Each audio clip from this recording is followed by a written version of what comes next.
Hey everybody, Ed here with the Digital Digest, and today I wanted to share a quick update on my experience with the Lenovo Yoga Tablet 8. So this is a brand new affordable 8-inch Android tablet, of course manufactured by Lenovo and under the Yoga brand because it does have the ability with its kickstand to take on several different forms, and that's part of the novelty. A quad-core processor powering this experience. This isn't a processing beast by any means. It can game. It is a serviceable tablet running Android Jelly Bean version 4.22 out of the box. No update, as far as I know, or roadmap to 4.3, at least publicly known. And you do have a 1280 by 800 resolution IPS panel here. So not 1080p. Those of you looking for that pixel density race, you're not going to find it here in this $250 package. This is really about incredible battery life, portability, and the actual ergonomics of the device because it is really a pleasure to use both in landscape and portrait. In portrait, you have the benefit of having this book style or book cover, folded over book or magazine cover style holding capability where all of the weight is going to rest in your palm, lefty or righty, of course. And then the other benefit is that when you go into landscape, you don't even have to worry about how to hold it, but still the weight is going to rest in your palm, which is another good thing. So no matter how you go to use this tablet, it works well. And then when you actually have to put it down, you don't need to actually pick up any form of accessory. Of course, you have the ability. There are several different modes that this metallic, it is actually, I believe, an aluminum kickstand offer.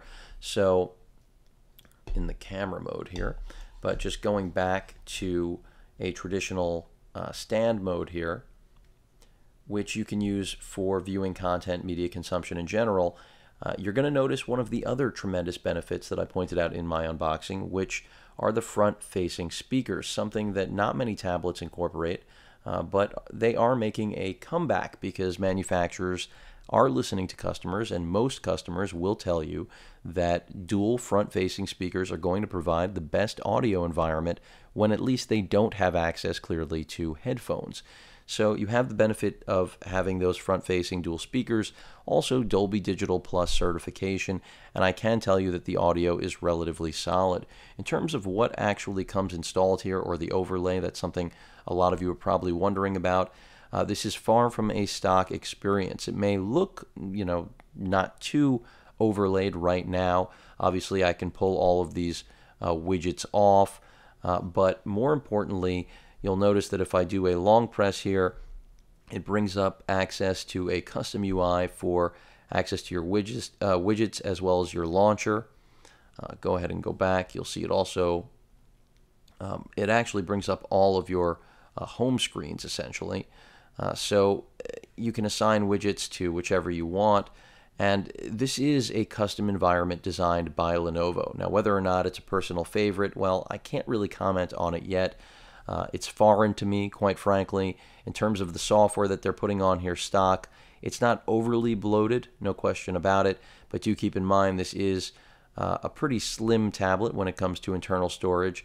You do have the benefit of having a micro SD card slot for storage expansion, which is hidden right there behind the kickstand, which I do like that placement, by the way. It keeps it concealed and protected. Smart placement. You don't have to worry about it popping out. Most tablets usually go for something on the side. And that's another area where I can point to basically an eye for detail on design that Lenovo has pushed here that a lot of manufacturers just simply don't care about or think that consumers don't care about. And trust me, they do. And that's one of the things that's going to make this value tablet, in my opinion, sell down the road. Even if it, currently at the $250 price point, it's not a favorite with consumers, I think it has time. So you can see we've got the Dolby certification, as I mentioned before. Hey, everybody.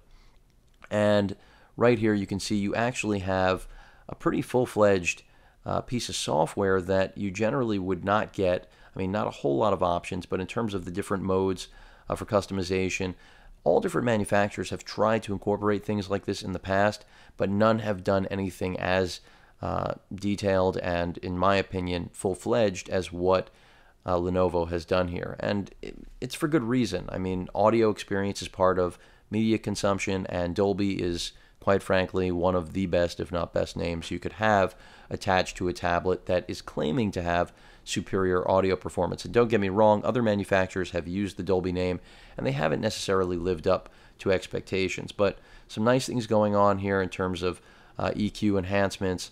I'm not going to dive too deep into that right now, but back to the onboard software. The Yoga tablet app right there really is just going to give you the demonstration of all the different yoga poses that the tablet can take on. And in my opinion, not a necessary thing to have added on, but easily removed as well. And this does serve, though, as a good sample for video playback. The IPS display is strong. Bring up the audio.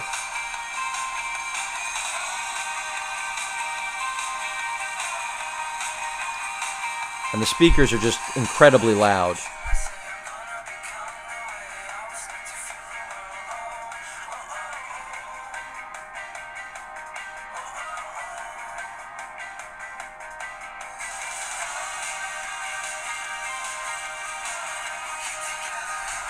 Okay, raccoon aside, I think that should have demonstrated these speakers are the most powerful that I've found on a device, at least a tablet in this class. The only other device that's this small, even though it's heavier, that has better speaker output and performs a little bit more full sound, because this is a little bit on the tinny side when it's cranked all the way up, because it gets a little bit blown out, is probably the NVIDIA Shield. So that's a very big compliment paid to Lenovo, at least coming from me, because the Shield really does have best-in-class speakers on any mobile device, tablet or otherwise. But as you may have noticed, audio performance is solid. In terms of other software here, of course, voice search, their own browser is on board, which, you know, it works. I'm going to give you a demonstration now. Even though ESPN was the page that was up there, I'll take you through searching. This is not dual-band Wi-Fi, by the way. Unfortunately, that's not something that was incorporated into this tablet. We got a mobile page here, but you can see that browsing is solid. I mean, considering, well, as I mistouched there, let's go to another web page. You can see that the performance is, as I just mentioned, solid. You're not getting an inferior performance or the environment isn't inferior as a result of the price point you've paid into. Granted, I'm getting a lot of mobile sites here. Let me give you a full version of CNN. And you can see it's, you know, in terms of load time, it's still loading. It's not finished yet, that green line. Just finished. But it was pretty quick in terms of letting us get to content without any kind of delay. And pinch to zoom works well. Screen orientation also works well. So even though this doesn't have a quad-core chip that you may have ever heard of, you know, this isn't a Tegra 4, a Qualcomm Snapdragon, it's not a Samsung Exynos, it still performs very well. And that's, you know, one area where technology has improved increasingly over the last several years, is that these no-name, and I won't call this company a no-name, but these non-household name processors really can deliver some performance, and then in turn allow manufacturers like Lenovo to leverage the costs and deliver something like this at a price point that they generally wouldn't be able to. And keep in mind that $250 is where things are starting. So with time, expect this to go down in price, and that's going to make it even more attractive. So overall, the browsing here is solid. I mean, what else could you really expect from this price point? I will say the cameras leave a lot to be desired. That's probably one of the weakest areas. Of course, I'm forgetting, as usual, that Engadget has no pinch to zoom on the mobile environment here. Trying to get their full web page. But I don't even really need to. The point is that you really can see that performance isn't a problem. Now, in terms of video playback with a third-party player, you're not going to have an issue. As far as stock, you know, there's nothing to get wild about. We've got a file browser here. Again, this is Lenovo software. It's nothing beautiful, but it does work, and that's because Lenovo, after all, is an actual computer manufacturer, so that is something really easy for them to write. I would like to say the same of Toshiba, but, you know, to each their own in terms of which you prefer.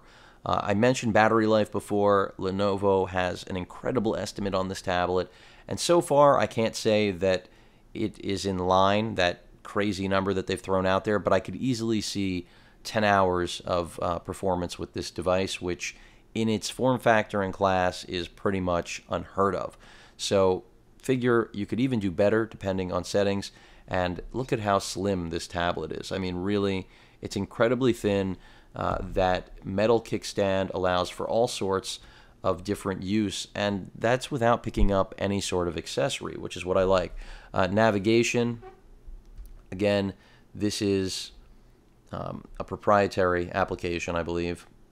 Yep. And we're not dealing with Google Maps here. So they're really trying to give you stuff that, quite frankly, is, in my opinion, cheese, but you have to remember, budget tablet, it's Lenovo. This isn't the mainstay of their business, and it's just, that's one piece of software I personally could do without. Google Maps certainly does more than enough, especially in the way of navigation. ES File Explorer is something I actually like to see, so good to see it there. In terms of other things, people, calendar, these are self-explanatory. Calculator, these are nothing, impressive. The gallery app, simple, straightforward, stock Android. So you're not going to get anything incredibly different here. Yes, Lenovo has put touches on it, their own browser. The Dolby thing is certainly nice. Power management. This is another great app, and this speaks to, again, that battery life. I am at full brightness now for those of you watching the battery level and trying to figure out how much of a drop we're having. And again, a full-fledged application here for battery management that I think is quite nice, something you're not going to find with other manufacturers. Of course, a long press on home will bring up Google Now, our task manager, and you can see it's multitasking perfectly well. I mean, this thing has not lagged, no problems of any sort there. No functionality from a long press on back. If you want to bring up quick functions basically for your home screens, that's exactly what I just did. You can add widgets, change your theme. I mean, these are all nice little touches that Lenovo has included to make this, again, a value-oriented tablet. I think this is a great tablet to pick up for the kids. It's not necessarily ideal for business, but if it's something that you want to give to your children in the back of a car, for a road trip, whatever it may be, I feel like it's built relatively well, and at the price point, you're not going to be at least heartbroken if it takes some wear and tear the way a $400 or $500 or even $600 device, speaking of the fruit company, or Samsung Galaxy Note 10.1. Granted, those are larger devices, but the idea is still the same. Other applications that are still here, and again, I'm going to say a little bit bloated, considering we're dealing with 16 gigs of internal storage, even though we have that micro SD card slot. Again, Google applications are there on this page primarily. Ironically, the second page is where the Google stuff is stashed, but still some other bloat.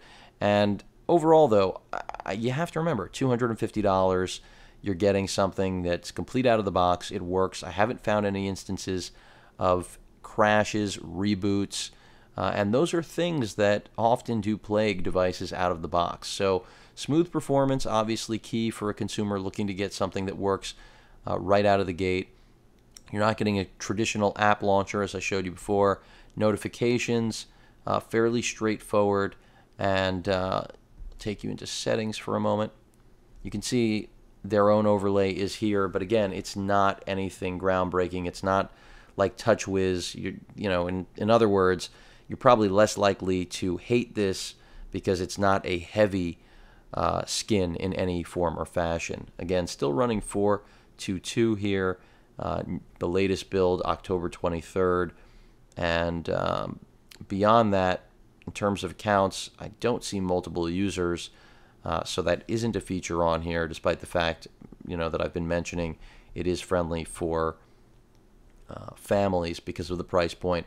And also, I just think it's, the form factor, the 8-inch display, I've always felt is far superior to the 7-inch form factor. It's just more usable, more practical, and a lot less squinting involved. And it isn't as close to, obviously, these phablet phones that have become incredibly popular. If you're like me and own a Note, it's tough to justify a 7-inch device.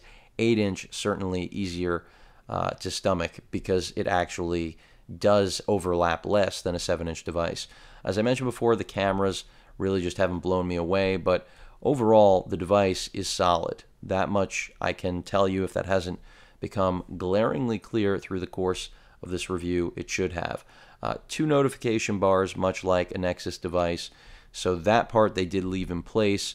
Other companies like Asus with the Transformer line abandoning that with their own custom, straight down from the center. So everyone's got their own take on Android. That's part of the beauty of the platform. Lenovo taking their Yoga design to the next level. I like it. The rear camera certainly better than the front. The actual buttons, that is one thing I want to give them a lot of credit on. The power button, because it's got that angle, as you can see right there. You're never going to have a mispress with that power button, which is very rare to be said for a tablet. The same pretty much applies to the volume rocker on the right-hand side of the device. Ergonomics seem to be their specialty. If I had to give them credit for anything here, design to the hilt. They really went above and beyond to make a beautiful piece of hardware. What I would have wished was different, I'm not going to get into today. I'll save that for the full review, but this hopefully gave all of you a pretty good idea of what to expect from this $250 device. By the way, metal stand, as I mentioned, everything else is plastic, and then we almost have like a speaker grill mesh finish on the back. It's pretty much, I think, like a woven metallic. Feels more like plastic, but very similar to what Toshiba was doing with the back of their Excite tablets years ago. Anyway, just wanted to give everyone an update for those of you interested in the tablet. Certainly a compelling one from Lenovo, and an affordable one at that. Any questions or comments, please feel free to post them. And of course, as usual, please feel free to subscribe. Later.